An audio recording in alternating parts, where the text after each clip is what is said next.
क्या बात है बताइए आप। और कौन है ये समाजवादी पार्टी? ये समाजवादी पार्टी क्या है बताता हूं मैं आपको। 2013 में अखिलेश यादव उत्तर प्रदेश के चीफ मिनिस्टर थे और चीफ मिनिस्टर रहते हुए मुजफ्फरनगर का फसाद हुआ। 50,000 लोग बेघर हो गए।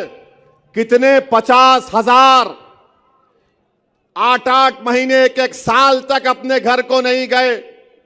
मुजफ्फरनगर के इलाके में आसमान के नीचे कड़ाके की सर्दी में ये लोग कैंप में रहते थे।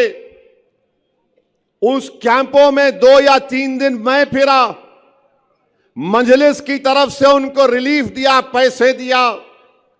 एक कैंप में मैं गया, उस बच्चे का नाम शाहनवाज है, अल्लाह उसको सलामत रखे, वो मुझे साथ लेकर चल रहा था।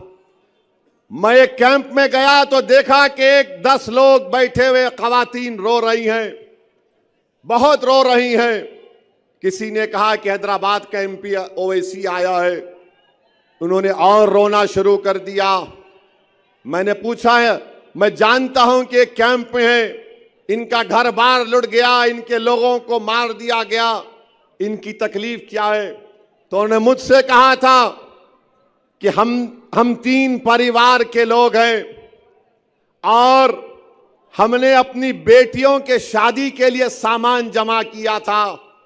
वो पूरा सामान दंगाई लूट कर चले गए। मेरी आंख में आंसू आ गए, मेरे रोंगटे खड़े हो गए। मैं उन बहनों की, हमारी मां के आंसुओं को नहीं देख सका। मैंने शाहनवाज से कहा, शाहनवाज कल इन तीनों हमारी बेटियों की शादियां होंगी, बोलो क्या इंतजाम करना है, हम जल्दबाजी में जो कुछ कर सकते करेंगे। मेरे भाई, थालियां मारने के लिए नहीं कह रहा हूं, सुनो। मैं ये चाहता हूं कि मैं जो कह रहा हूं तुम भी उस पर अमल करो। तुम भी औरंगाबाद में अगर कोई गरीब बच्ची है जिसकी शादी नहीं हो रही तो तुम शादी, उसका इंतजाम उसका करवाओ।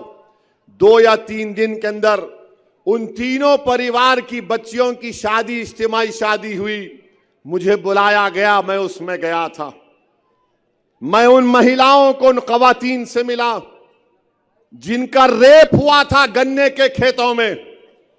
मैं उन बेटियों की दास्तान सुनाऊं। अगर तुम्हारे सामने बयान करूंगा तो तुम रात में सो नहीं पाओगे। वो दास्तानें जानता हूं मैं।